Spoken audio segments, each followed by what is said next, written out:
ہاں جی جناب، تو کیسے ہیں آپ لوگ؟ میں امید کرتی ہوں آپ سب خیریت سے ہوں گے اور خوش ہوں گے، اسی طرح ہنستے مسکراتے رہیں۔ میں ہوں آپ کی ایمان، اور میں آپ کی خدمت میں کہانیاں لے کے آتی رہتی ہوں۔ آج بھی اسی غرض سے آپ کی خدمت میں حاضر ہوں۔ کہانی کو آخر تک لازمی سنیے گا۔ چلتے ہیں کہانی کی طرف۔ شہر کے ایک پرسکون علاقے میں واقع ایک پراسرار حویلی برسوں سے خالی تھی۔ لوگ اسے چیخوں کا گھر کہتے تھے۔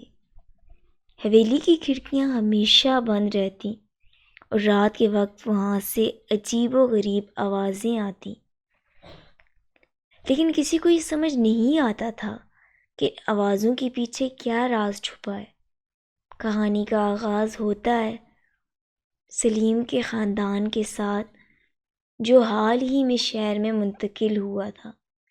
سلیم، اس کی بیوی آمنہ اور ان کے 6 سالہ بیٹی زارا ایک نیا گھر تلاش کر رہے تھے، اور حویلی کا کرایہ ان کی توقعات کی مطابق کم تھا۔ انہیں یہ نہیں معلوم تھا کہ وہ ایک خوفناک تجربے کا سامنا کرنے والے ہیں۔ حویلی بڑی اور خوبصورت تھی، لیکن جیسے ہی سلیم کے خاندان نے اندر قدم رکھا، آمنہ کو ایک عجیب سی سرد ہوا کا احساس ہوا۔ وہ احساس جو دل میں ایک بے چینی پیدا کر دیتا ہے۔ سلیم نے کہا، یہ گھر تو بہترین ہے، ہم یہاں آرام سے رہ سکتے ہیں۔ آمنہ نے ہچکچاتے ہوئے کہا، ہاں لیکن یہاں کی فضا کچھ عجیب سی لگ رہی ہے۔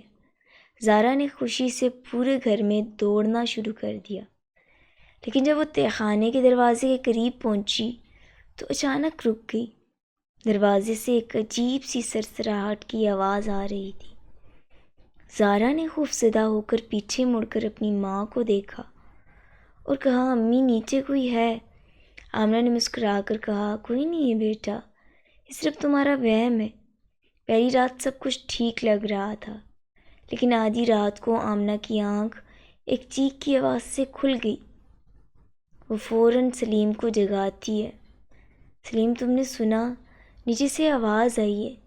سلیم نے کہا، یہ پرانے گھروں کی آوازیں ہیں، تم زیادہ سوچ رہی ہو۔ لیکن آمنہ کو چین نہیں آیا۔ اس نے زارا کے کمرے میں جا کر دیکھا کہ وہ بخیر عافیت سو رہی تھی، تاہم اسے محسوس ہوا کہ کمرے کی کھڑکی کے باہر کوئی کھڑا ہے، لیکن وہ جب کھڑکی کے قریب گئی تو وہاں کوئی بھی نہیں تھا۔ اگلے دن سلیم تہخانے کا جائزہ لینے کا فیصلہ کرتا ہے۔ تہخانے کا دروازہ پرانا اور بھاری تھا، اور جیسے ہی اس نے اسے کھولا، ایک ٹھنڈی ہوا کا جھونکا باہر نکلا۔ تہخانے میں ایک عجیب سا اندھیرا تھا، جیسے وہاں روشنی پہنچ ہی نہ سکتی ہو۔ سلیم نے نیچے جا کر دیکھا کہ تہخانے میں پرانی لکڑی کی کرسیاں، ایک الماری اور دیواروں پر عجیب نقوش بنے ہوئے تھے۔ وہ نشان کسی پرانی زبان کے معلوم ہو رہے تھے۔ آمنہ نے نیچے آتے ہوئے کہا، یہ جگہ بہت عجیب لگ رہی ہے، ہمیں یہاں صفائی کرنی چاہیے۔ لیکن زارا نے ایک کونے کی طرف اشارہ کرتے ہوئے کہا، امی وہاں کوئی کھڑا ہے۔ سلیم نے ٹارچ سے اس کونے میں دیکھا، لیکن وہاں تو کچھ بھی نہیں تھا۔ چند دنوں بعد گھر میں عجیب و غریب واقعات ہونے لگے۔ رات کے وقت کھڑکیاں خود بخود کھل جاتی اور زارا اکثر کہتی، امی نیچے کوئی مجھے بلا رہا ہے۔ ایک دن آمنہ نے تہخانے میں قدم رکھا اور ایک پرانی تصویر دیکھی جس میں ایک خاندان دکھایا گیا تھا، لیکن تصویر کی آنکھوں میں عجیب سی دہشت تھی، جیسے وہ زندہ ہو۔ سلیم نے محلے کے ایک بزرگ سے بات کی اور حویلی کی تاریخ معلوم کی۔ بزرگ نے بتایا، یہ حویلی کبھی ایک امیر خاندان کی تھی، لیکن ان کے ساتھ کچھ بہت برا ہوا۔ وہ سب تہخانے میں مردہ پائے گئے، اور آج تک ان کی روحیں اسی جگہ ہیں، اس جگہ کو چھوڑ نہ سکیں۔ ایک رات آمنہ نے تہخانے میں کسی کے چلنے کی آوازیں سنی۔